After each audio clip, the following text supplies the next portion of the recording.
নমস্কার বন্ধুরা, আমার আরেকটা রান্নার ব্লগে আপনাদেরকে স্বাগত জানাই। পাবদা মাছগুলো খুব ভালো করে ধুয়ে নিয়েছি, নিয়ে এই হলুদ আর নুন মাখিয়ে রাখছি। পাবদা মাছ কিন্তু খুব সুন্দর খেতে এবং খুব নরম কাঁটা ছাড়া মাছ, তাই বেশ ভালোই লাগে খেতে। পাবদার আজকে করব সর্ষে বাটা দিয়ে পাবদার ঝাল। হ্যাঁ, গ্যাসটা প্রথমে জ্বালিয়ে নিই। গ্যাস জ্বালিয়ে কড়াইটাও চাপিয়ে দেবো। পাবদা মাছের দাম কিন্তু এখন বেশ আয়ত্তের মধ্যে, এবং আমাদের এখানকার যারা মৎস্য চাষি তারাই কিন্তু পাবদার ডিম ফোটাতে পারে বলে এখন পাবদার দামও অনেকটা কমে গেছে। তেল দিয়ে দিয়েছিলাম, তেল গরম হয়ে গেছে। এবার পাবদাগুলো একটা একটা করে ছেড়ে দেব। পাবদা অবশ্য মাঝে মাঝে খুব ফাটে, তাই চাপা দিয়ে ভাজাটাই ভালো।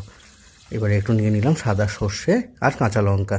মাছগুলো ভেজে তুলে নিয়েছি, আর সর্ষে আর কাঁচা লঙ্কাটাও বেটে রেখেছি। ওই মাছ ভাজার তেলে দিয়ে দিলাম কালো জিরে আর কাঁচা লঙ্কা চেরা, এর মধ্যে একটু দিয়ে দেবো। কালো জিরে কাঁচা লঙ্কা ফোড়নটা দিয়ে তারপর এতে একটু টমেটো দেব, দিয়ে টমেটোটাকে ভালো করে ভেজে নেব, মানে নরম হয়ে যাওয়া পর্যন্ত। পাবদা মাছগুলো এই সময়টাতে খুব বেশি পাওয়াও যায় এবং বেশ কম। আমি যেমন বলছি, এই আমার এই যে কটা মাছ দেখালাম এগুলো 100 টাকায় অতগুলো মাছ পাওয়া গেছে। আচ্ছা, সর্ষে আর কাঁচা লঙ্কা বাটাটা এই সময় দিয়ে আর জল দিয়ে দেবো। সর্ষে বাটা কিন্তু তেলে ভাজবো না, তাহলে কিন্তু তেতো হয়ে যাবে। জল দিয়ে দিয়েছি, দিয়ে এবার একটু নুন দিয়ে দিলাম পরিমাণ মতন, আর দিয়ে দেবো হলুদ। হ্যাঁ, হলুদ গুঁড়ো দিয়ে দিতে হবে, আর দেবো হচ্ছে লাল লঙ্কার গুঁড়ো।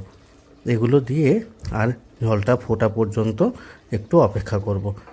মানে এই ঝালের জল যখন ফুটতে শুরু করবে, তখন এই ভাজা মাছগুলো ওর মধ্যে থেকে আবার ছেড়ে দেব।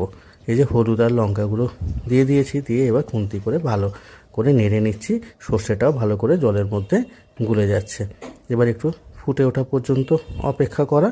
ফুটে উঠলেই, এই যে ফুটে উঠেছে, ধোঁয়াও বেরিয়ে গেছে, ভাজা মাছগুলোকে এবারে ঝালের মধ্যে ছেড়ে দেওয়া। তারপর একটু অপেক্ষা করব যতক্ষণে জলটা কমে গিয়ে আর তেলটা বেরিয়ে আসবে, অর্থাৎ বেশ মাছের ওপর দিয়ে মাছের এই যে ঝালের তেলটা দেখা যাবে, রঙটাও ভারী সুন্দর হবে। তখন গ্যাস বন্ধ করে দিয়ে খাওয়ার জন্য শুধু অপেক্ষা করব। হয়ে এসেছে, ব্যাস এবার আমি গ্যাস বন্ধ করব। ব্লগটাকেও তাহলে এখানেই শেষ করলাম। পরের ব্লগে আবার দেখা হবে। টাটা।